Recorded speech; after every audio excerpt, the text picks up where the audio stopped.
In May of 1939, at the invitation of Jim Fitch, Architectural Record published the first of 3 articles that were a manifesto for a modern revolution in landscape design and planning under the title Landscape Design in the Urban Environment. This article had been written by Garrett Ekbo, James Rose, and Daniel Urban Kiley. Kiley, who dropped out of Harvard's Graduate School of Design the previous year, where he had been a landscape architect, interested in nature and the landscape, walking regularly through the Arnold Arboretum with girlfriends, caddying at a local golf course, and spending parts of the summer at his grandmother's farm in the apple orchards of New Hampshire. This is Dan in the 1950s, the time that we're interested in today. Before he tried college, Dan had talked his way into an apprenticeship in the office of Warren Manning, a seminal landscape architect and planner trained in the Olmsted office and whose Cambridge office was busy despite the Great Depression with work for municipalities and public agencies, as well as acting as an advisor to Harold Ickes and FDR, and even wealthy private residential clients. While in Manning's office, Kiley worked on a variety of projects and drove Manning to sites as far away as Harrisburg, Pennsylvania, where they were engaged in a park along the Susquehanna. Of his time in Manning's office, Kiley has remarked that he and the other young draftsmen were interested in the work of Fletcher Steele, who had recently left the office to go out on his own. On his own. Fletcher Steele, Steele had been writing articles beginning in 1930 praising European modernist garden design, especially the work of Gabriel Gavrekian, whose Garden of Light you can see here on the left, and the Vera brothers in France, another group that he was interested in, what did I do here? You can see that's okay. You can see a portion of Steele's garden there for Edith Choate at Namkeg on the right.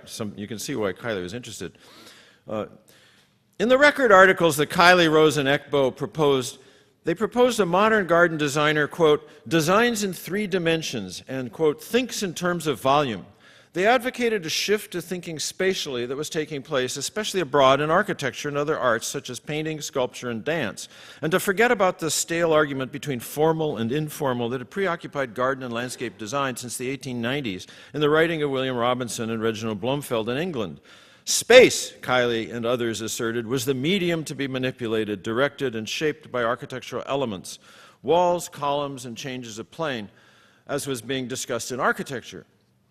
Space could also be employed and modulated with trees, hedges, and walls, as well as in the landscape. And while this may seem an ordinary way of thinking to those of us raised in a world after the production of so much of the architecture and art of the 20th century, it was revolutionary at the time. Space as a substance or medium had not been discussed earlier as such. Volumes were to be enclosed. Architecture, for all its richness and elaboration, was a set of boxes and openings that had been understood in other terms. Designers, historians, and critics of the early 20th century, such as Adolf von Hildebrand, looked back at the work of the past and began discussing it in new terms, and in new terms in works titled Vision in Motion, and another title was The Idea of Space and Its Visual Expression. As Beth Myers pointed out, Hildebrand located spatial apprehension in vision and the movement of the eye, and that kinesthetic experience would, of course, include not only the eye, but the body moving in and through space. There was a sense of radical and fresh animation occurring in design after the First World War, especially in Western Europe, as we heard earlier today.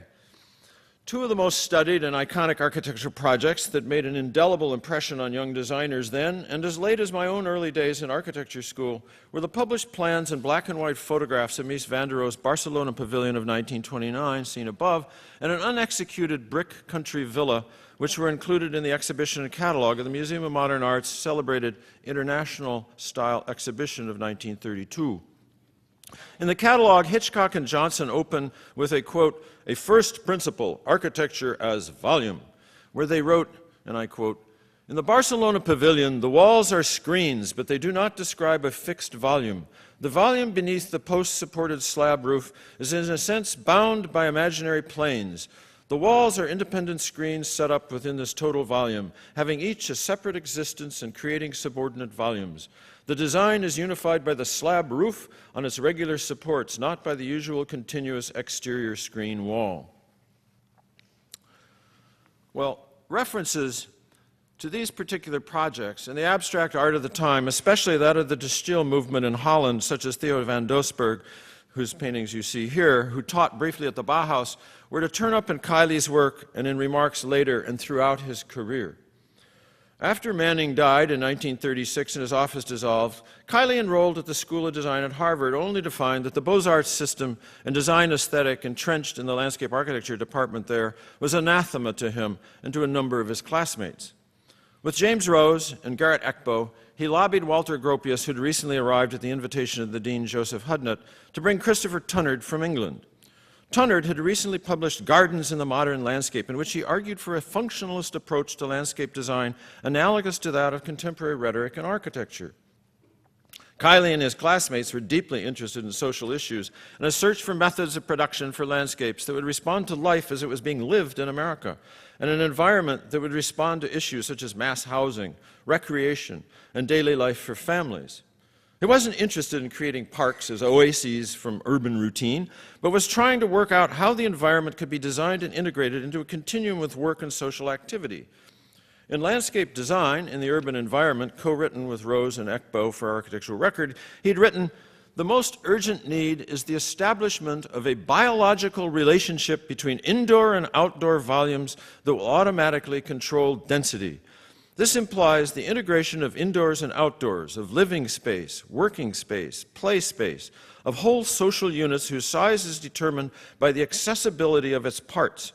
It is possible to integrate landscape design again with building on a newer and higher plane and thus achieve that sense of being environed in great and pleasantly organized space which characterized the great landscapes of the past." Wow. About that period, Kiley has said, "I think the Beaux-Arts system of training is still a superb base to get, you know, the discipline, the knowledge, and the drawing and all that. I think the problem wasn't the training, which was great, but the need of freeing and getting out there and seeing what is new, the point of departure today with Carl Jung and his contribution to understanding and the mind and the collective unconscious and other developments, scientific and otherwise. You must express something different today than you did 10 years ago, 20 years ago, 100 years ago." Well, after 2 years of ferment and turmoil as a student at Harvard, Kiley left without completing a degree and moved to Washington, D.C. to work for the United States Housing Authority, where he met and became close to a number of individuals who were important in his development and subsequent career. Principal among these were architects Louis Kahn, Oskar Stoneroff, and Eero Saarinen. The Architecture Record essays had introduced the concept of modern typologies, technology, and production of large-scale landscapes with multiple reproducible designs for any number of families as the arena for ambitious designers in opposition to one-off historicist-based estates and civic centers taught at Harvard at the time. Working with Kahn and Stoneroff, Kiley put his ideas into practice in a number of schemes. We see him using this traditional materials of landscape design as a set of infinitely reproducible and interchangeable elements, a kit of parts with which to organize sites at several levels and scales. This consists of a simple catalog: tall canopy trees, smaller flowering trees, shrubs in two forms, as individual objects or as hedges, pavement usually consisting of sets of squares or as a large gridded mat, and fencing, often tall and deployed as screens. The taller screens were used to organize and taller trees were used to organize and unify an overall site, while the other elements were primarily used to define outdoor private and semi-private territories for the many residents of the developments. The smaller individual spaces were most often arranged to be an extension of particular rooms within the dwellings. Well, as America entered World War II, the WPA and other New Deal agencies were diminished and dismantled as energy, manpower, and resources were shifted to the wartime effort. Kiley, who had moonlighted for some time designing houses and private gardens, acquired some land in New England, married Anne, and moved up and ended up in the Army Corps of Engineers, where he replaced Eero Saarinen as chief of the design section of the Office of Strategic Services, the OSS. The culmination of his design for military facilities was the innovative scheme he developed and built for the Nuremberg war crimes trial at the end of the war. Here he did something that we see often in later work. Kiley avoided the traditionally bilaterally symmetrical layout of traditional courtrooms, with the judge or judges at the end of the room, with the defense and prosecutors flanking a central axis, jury to one side, spectators behind the prosecution and the defense. Instead, as you see in the photograph below, he placed the defendants on one side with the judges and prosecutors facing them. Visitors, spectators, and the international press were arranged facing them all like an audience in a theater. It was to be both confrontation and theater, complete with a movie screen in the center back for projection of film documenting the killing and atrocities that had brought them together. Here we see how Kiley has taken a venerable set of traditional elements and a traditional composition and deftly transformed them into a charged modern situation. It's theatrical, dynamic, and a foretaste of his later work. While he was in Europe with the OSS at the end of the war as a young officer with a jeep at his disposal, he was able to travel around freely. Well, what he saw in France absolutely stunned him. For the first time, he saw masterpieces of landscape design that had been presented as black and white glass slides in the history classes of Norman Newton and Bremer Pond that he'd spurned. The compositions of André Le Nôtre, especially those of Sceaux, Chantilly, Vaux-le-Vicomte, and Versailles, were to affect his design imagination significantly. Here's Sceaux, one of his favorites. The ranks and avenues of trees framing these great shafts of space, extending seemingly infinitely into the distance, the vast and taut parterres of water, stone, gravel, and turf, made an enormous impression upon him, one that he would willingly talk about at the drop of the hat decades later. A favorite place of Dan's that he mentioned often was the Jardin des Tuileries, adjacent to the Louvre, with its rectangular masses of trees planted on a grid, punctuated by basins and small sunlit rectangular pockets of space, and walks resembling hallways moving in different directions. Here were space and mass, volume, geometry, plateaus and canopies. He noted the limited palette and the fact that in every case these 17th century parks and gardens were organized around and allowed free movement. One rarely, if ever, spent much time proceeding along their central axes, but moving and exploring in various ways through and around inside of them. Reminiscing about this discovery, he said, "At the Château de Sceaux, Le Nôtre did this beautiful planting. Although symmetrical, it has wonderful spatial sequences. The way the poplars move, you see. People say, don't plant poplars because they only last 10, 15, or 20 years. But my God, during that 15 or 20 years, it's heaven." About Villandry, this is a slide I saw him use in a lecture one time. It's my photograph, but he used the same view. He noted, "The Château de Villandry is composed of miraculous patterns and textures. It's almost Japanese in this area. And the way the paving is used and the way the forms work, this could be the most modern scene. And Le Nôtre did it in the 17th century. The garden also has this very thin grape arbor, which you see in the photograph. Not thick, so the thinness is nice. And the way the little leaf linden marched down and through, probably about 8 to 10 feet on center, it's architecture in the land."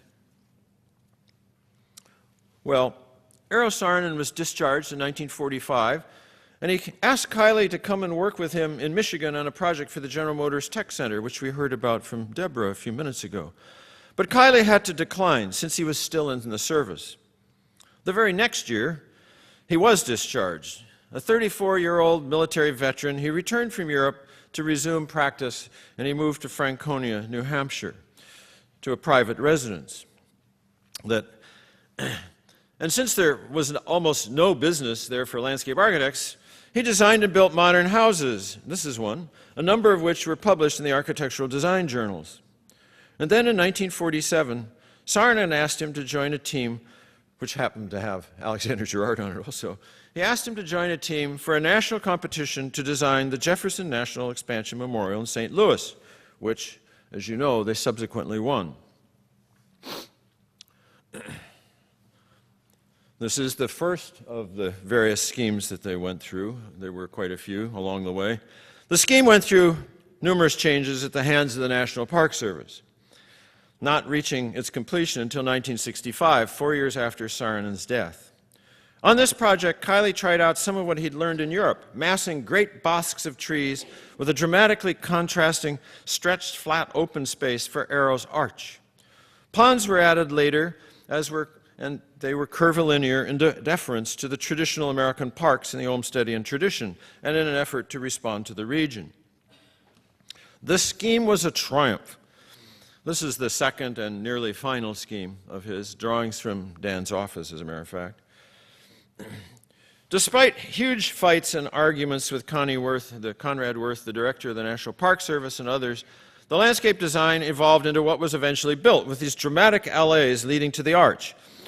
Reminiscing on the giant poplars at Sceaux, Dan had proposed to use tulip poplars, which are the tallest straight deciduous trees that he could think of that would have a longer life than poplars in that region. Well, when the Park Service forced him to substitute green ashes, which are now about to die, as a matter of fact, they're on their last legs, Kiley resigned from the job. In this period, Dan moved his family and office to Charlotte, Vermont, which you see pieces of here, up on Lake Champlain. Through the late 1940s and into the early 1950s, he survived designing a continuous stream of private gardens and housing estates. The most ambitious was that of Holland Hills in Fairfax County, Virginia, near Washington, D.C., where between 1953 and 1955 he designed over 91 gardens for homeowners. Most of them were contiguous within the development. Now, such a task would seem daunting to most professionals. Dan took it as an opportunity, however, to explore the medium of landscape and form in an extended set of themes and variations.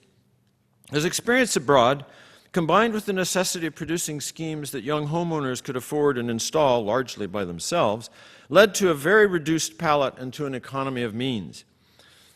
Common elements became a plinth for the house or a small terrace on one or two sides of the house, extending the space of the principal rooms inside, a small bosque of trees or a little baby orchard, a small allée or double row of trees, and a distinct clearing somewhere. As this sequence of experiments unfolded, his approach and manner began to shift. Earlier with his friends, Ekbo, Rose, and others, he had shared in attempts to create a modern idiom in landscape design, that predilection for biomorphic, curvilinear, or angular plan shapes openly derived from the School of Paris painting and sculpture of the interwar period. Now, however, he really began using prime forms, circles, squares, regular and straight elements, but in asymmetrical and dynamic juxtapositions. He was scrutinizing the early work of Wright and of Mies van der Rohe and others, as well as other modern painters such as Mondrian. In a number of these, one sees many of the elements that he pulled together in one of his greatest works, the Miller residence in Columbus, Indiana, of which more in a few minutes. Now, there were a couple of other influences that were absorbed by Kiley at this period.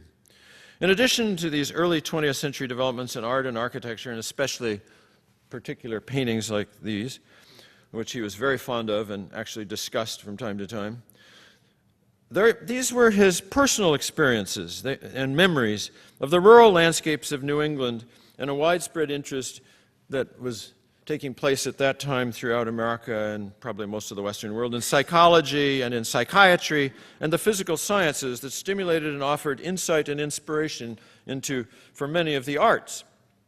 A combination of playing in the fields and woods with a widespread encouragement pervasive in his generation to become self-aware of one's feelings, sensory experience and kinesthetic perceptions is reflected in many of his remarks over the years. In Gestalt psychology, a popular subject from the 1930s to the 1950s, the mind and brain were seen as holistic, parallel, and analog, with self-organizing tendencies. A definition of the Gestalt effect is that of a form-generation capability of our senses, particularly with respect to our visual recognition of figures and whole forms instead of just a collection of lines and curves. Kiley frequently refers in his own terms to consciously shaping kinesthetic experience. That is, the sense and the understanding that a person gets from their bodily location and situation through sight, through sound, through tension and compression of muscles, both small and large muscles, the sort of neuronal basis of knowledge and movement of our position as you move. He was constantly, when you talk to Dan, would talk about how your body feels things as you move and the differences in spacing and rhythms of objects and how that affects us. In a talk I heard once, which fortunately has been recorded, Dan said about this, "We are one with the universe. Man is nature." That's pretty straightforward. Man is nature. Is that not exciting, he said? He said to realize it's not man and nature, it's not man with nature, it's not man in nature. Man is nature, just like the trees. Well, despite the treatment of many artists by critics and academics, most great artists are not inarticulate idiot savants, but they are rather extremely capable and intelligent people who process information differently and often tend to turn out to be fairly well-read and more reflective than their contemporaries. Also, like many, Dan Kiley was an autodidact who through the long winters in Vermont read considerably and very widely. Among those that he quoted most frequently were two other Yankees, Emerson and Thoreau. Also, the pre-Socratic Greek philosopher Heraclitus. And he loved to quote things that he'd picked up from the mathematician and physicist Albert Einstein. This is Kiley in his studio in Vermont. One of his favorite quotes was Heraclitus' remarks such as, "You cannot step in twice into the same stream." And he also would quote, "The path up and the path down are one and the same," expressing a hidden harmony. Another one of the Greek philosophers' quotes was that all things come to be in accordance with the Logos. And finally, he would say, everything flows. Well, these were picked up and expanded by Kiley in the few writings and talks that have been recorded. In a remarkable talk that he gave at the University of Virginia in 1982, he said, "I think of design in the landscape as being like a walk in the woods. It's all there, really. Instead of copying the end result of a natural process, which the landscape architecture profession has done, especially ever since the mid or even the early 18th century, from then on, landscape architects were always copying something. But the walk in nature is exciting and original, a fresh experience where you're going through a deep wood, maybe a grove of beech trees, and then you come out into an open meadow, and you walk up the hill, and then you come into sugar maples, or sugar bushes, they call it in Vermont, and you walk through that. You squeeze in between the trunks, and it's always moving and changing spatially. It's dynamic. This is the thing that intrigued and excited me from the beginning." Well, like Emerson and Thoreau, Kiley was interested in direct personal experience and expression, an insistence on clarity and avoidance of abstraction or secondary reference, plain speech, simple confrontation with things, bodily experience, and personal feeling. Loving and imbued with nature, its processes and product, he insisted on not making copies or mimicking it, and scorned those who create what he called little scenes in attempts to make naturalistic landscapes. Better to use its material to make art, to make landscapes that capture its attributes, that speak to our needs and our feelings. Dan, quoting Emerson, wrote, "Nature, who abhors mannerisms, has set her heart on breaking up all style and tricks. Instead, one must go right to the heart and source of the interplay of forms and volumes that, when arranged dynamically, release a continuum that connects outwards. Should not the role of design be to reconnect human beings with their space on their land?" Well, this is the quest that he set for himself. So between 1948 and the design of the Miller Garden, now considered to be an icon of American modern landscape design, Kiley produced dozens of residential gardens and urban commercial schemes, several of which are wrecks, of course. This is the Osborne House. The most striking of these designs the year before the Millers was that for Robert Osborne, a remarkable cartoonist and illustrator in New England. Edward Larrabee Barnes was the architect. Barnes, like Saarinen, was steeped in European modernism, but had begun to examine classical plans and works. His house for the Osbornes, like much of the early work, was modest in scale, quiet, and deceptively simple seeming. Two nearly symmetrical wings, flanked by an open court with a central space extending opposite the court. All was set upon a nearly square low plinth. Kiley responded with a small orchard bosque across the court on the plinth, an avenue of trees leading away on the central axis, with other spaces and walks flanking and pinwheeling away, as you see in this plan. All were set in a soft, undulating meadow. Both Barnes and Kiley firmly believed that building and landscapes should be linked spatially with visual and physical connections between key spaces of each.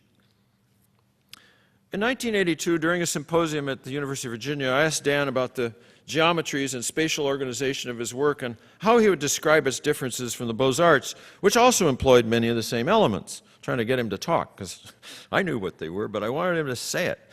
So his answer began, "What modern design is all about, appropriate," and then he kind of thought for a minute. He said, well, appropriateness comes in.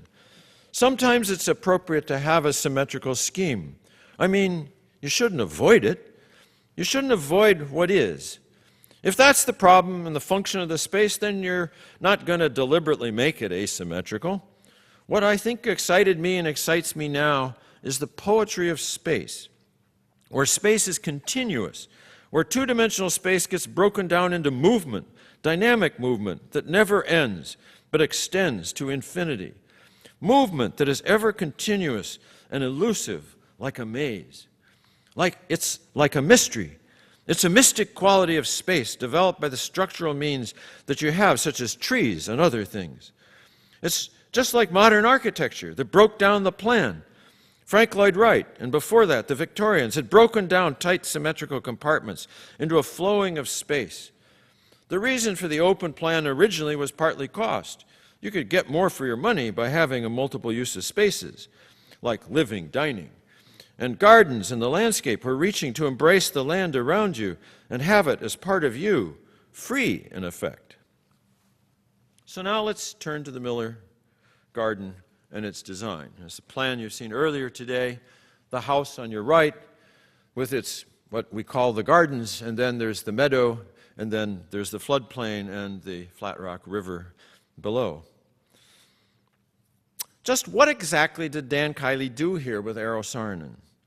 At the time, the architectural historian, I think, although Suzanne thinks it was someone else, I thought it was Colin Rowe, but whoever wrote for that magazine described the house as being Neo-Palladian, which in ways it is, as she showed. A square central plan with rooms attending all four sides. Aha. The building, however, and the site interlock about a set of pinwheeling axes that move out and away from the core of the house. Now, if you look at this plan, which is a plan of the trees and the masses of trees, you can see open spaces and covered spaces. You can see alleys. You can see another alley. You can see orchards. You can see groves.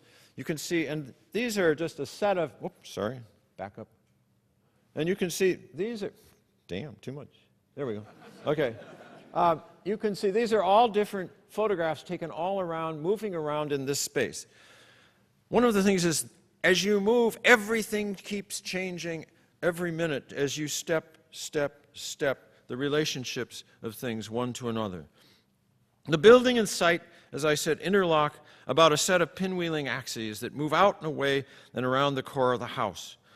The house was designed, as you heard, in functional blocks, such as the kitchen, the dining room, the master bedroom, the living room. So Dan said, I took this same geometry and made rooms outside using trees and groves and alleys. The whole thing becomes a geometry. Mr. Miller didn't want it to feel he was keeping the community out, and yet he wanted privacy. So I said, okay, Erwin. See, look at that. One of the things about this plan, I'll come back to that quote in a minute. Here you can see a plan of the stems of all the trees, and here you can see the net result of the foliage of the trees, the notion of the columns versus the rest, the leaves. He said, okay, Erwin, I'll back up. Mr. Miller said, I didn't want to feel he was keeping the community out, and yet he needed privacy, so Dan said, okay, Irwin, we'll put in a hedge with openings so the space kind of goes in and out, but you can't see in and you don't feel the line going out. So there's a photograph on your left of it as it was originally planted with the young arborvitaes going in, and then as it was trimmed originally. It's now quite large and much overgrown, and you don't get the spaces in between as it was original, but you get the notion in these photographs of how it filled out. One of the things to say is, in these photographs, you see the hedges planted along the perimeter of the property, that they're alternating, overlapping in two rows like a traditional New England wooden hit-and-miss fence. With all the landscape, time is part of the medium, of course, that we work in, and he was exploiting how that would fill in and that the transformation of the plants would fill in. However, as we all know, sometimes they just keep going, and unfortunately being living, sometimes they die and they need to be replaced. And so the problem with working in this medium is it's not only is it never finished, it seems like it's always on its way out. So anyway, Dan has related also how below to the west, we designed a very romantic kind of park in contrast to the geometry of the house. Down there by the water, he said, it wouldn't have been appropriate to do geometry at all because of the physical conditions with the possibility of water coming in via the stream in the woods. These called for that response, and it is, you might say, amusing, a little added amusement. As it turns out, like a lot of landscape projects, some of his wanting to play around and carve a bit down there in the floodplain never actually happened, but it doesn't matter, it floods anyway, and the juxtaposition between the tailored architectural parts, the great meadow flowing down, and then the woods, the tripartite organization still is a complete success in my view. I'll quote, "The house I compare to the Villa Rotunda in the fact that it's a separate temple on a podium." This is Dan talking. Oh, what's happened? Yeah, there we go. He said it's a separate temple on a podium. And just like the Villa Rotunda, you can't start extending lines from the complex outwardly. You have to do it in the round, in effect. So in this case, the axis across is functional. And because the ground drops off there, and you went into the meadow, the effect of a balustrade of big trees was created. Oops, I've got those slides switched, so we're going to back up. So this is this balustrade of trees was created. It was really a balustrade of trunks. This is how they were before they were replanted. That's part of the game we're talking about. It was a balustrade of trunks. It also provided protection from the hot western sun. It engaged it, and it gave it that kind of continuity. And that was the first job where I had the chance to try to achieve dynamic spatial movement by the way of grove, orchard, line, and materials. And I think it's the best thing I've ever done. He continued, a 10-foot terrace extends out from the house, and the same paving on all sides surrounds the house, which you saw earlier in the talks of Suzanne and Deborah's. This podium goes all around, so you have a 25-foot podium from each facade out. It's like an island, the kind of house you don't extend out from, but instead is more like a temple in the round. Kiley's design for the Miller Garden managed to capture outdoors in a landscape in three dimensions, the dynamic movement, rhythms, pinwheeling geometries, and variations that had fascinated a generation in the two-dimensional works of Mondrian and Van Doesburg, and had been absorbed by a handful of the world's most distinguished architects. I'm repeating this plan of the house and its immediate grounds for your consideration. Look at that plan. There's the house plan that Suzanne and Deborah sort of took apart for you and put back together, where you saw the volumes pinwheeling about, spaces that continued, and look how Dan pulls them and they keep going, and then he stops them and turns them and redirects them and turns them and redirects them again with the vegetation. Now we'll take a very quick tour around some of the spaces outdoors. First, there's a literal extension of the architecture. There's a glass screen that echoes the hedges beyond, but it also screens cars in the service drive. Then there was a redbud grove, which has been replaced with other plants since, but what you can see here is the original redbuds as planted on the left, and then as they were when they were sort of at the end of their natural life on the right. And one of the things about this, Dan described this grove, they're absolutely they're like a 10-foot module, but the point is that he said they were dancing. He used the word dancing, which we heard also in an earlier quote today. And again, seen in these pictures. So now let's look at the horse chestnuts. Now, horse chestnuts are a tree that Dan loved in France. You've heard that Irwin Miller spent a lot of time in France and that he loved them. So here we have this congruence of a great client and a great designer who both love the same thing and want it and find ways to use it. And you see some of the different seasons. Again, this is the same place looked at from several different vantage points as you move around within it.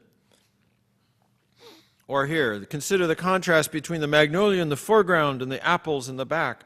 And the fact, remember, he said, nothing wrong, I can use symmetry. And so you'll see these pairs of trees, the pairs of the great draping, weeping beech trees, the pairs of magnolias. He wasn't afraid to do that. He just liked to then take you somewhere else after you came out through that. Here we see some of the apple orchards, and we see not an apple, this is the redbuds, the replacement of the redbuds, actually, in that orchard off of the dining room and the kitchen. Anyway, and this, of course, is the great alley of honey locusts that's very famous now, that passes in parallel across the front of the house, rather than perpendicular to it, as one might have expected in a Beaux-Arts scheme. Kiley has said that it was planted to protect the living areas from the sun and the wind.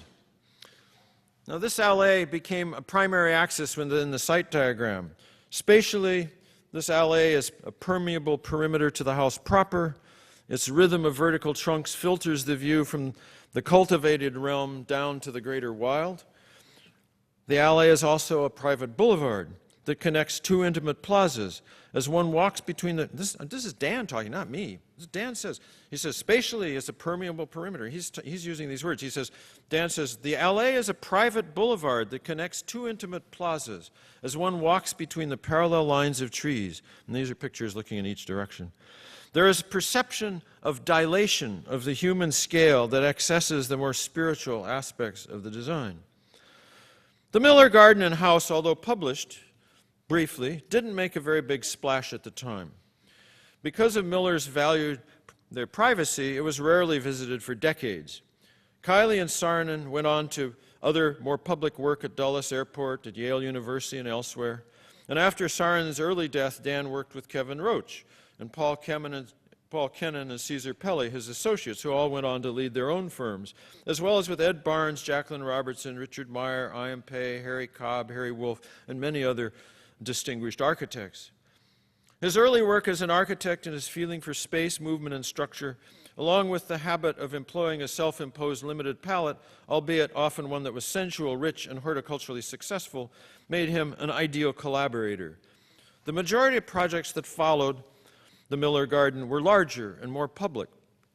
In them, he employed the devices and strategies he'd perfected there. This is an aerial of the Oakland Museum. At the Oakland Museum, with Roach and Dinklew, he worked on a series of roof terraces with the museum largely beneath.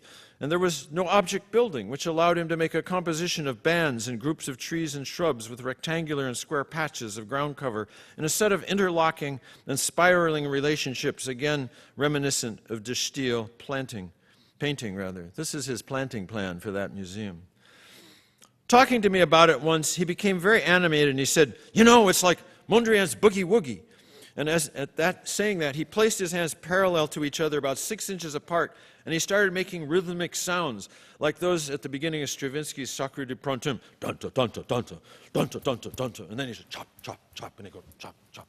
You know, he was like very animated, and he was just chopping the air, you know, saying he was very excited about what he could do when he began working this way. At times, however, where there was a strong neoclassical building, He worked with it in a manner reminiscent of Lenote, as in the Kansas City Museum of Art, with long alleys of closely spaced trees and a descending series of terraces, a contemporary set of rhythmic tapis vert, loosening and opening out at the bottom on the sides of the vista.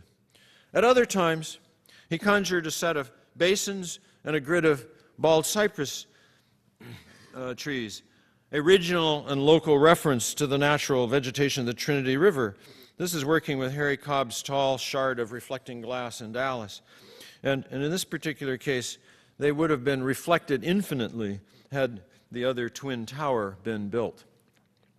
In one project after another, he explored various devices used in the Miller Garden, both singularly and in combinations.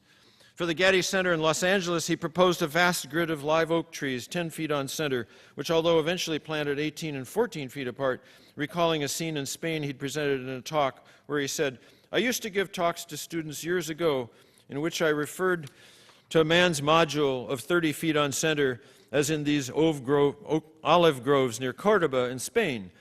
Because of the folding and intricacies of the land, these turn into ever-changing, varied, and fantastic groves that are very beautiful, I think. The point is, you don't need a lot of ideas, you just need a 30-foot module to start with."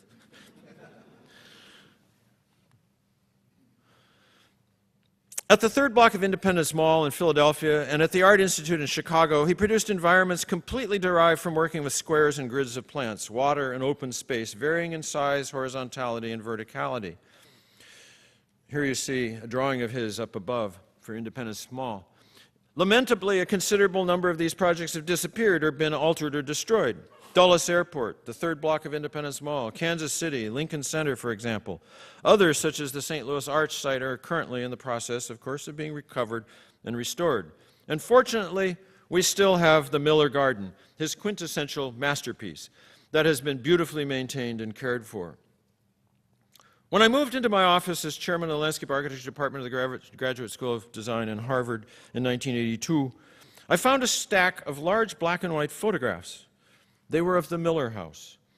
2 years previously, my predecessor, Pete Walker, had put on an exhibition, Daniel Kiley, Classicist in the Modern Landscape, consisting mostly of photographs by Alan Ward. These gorgeous prints were the heart of that show.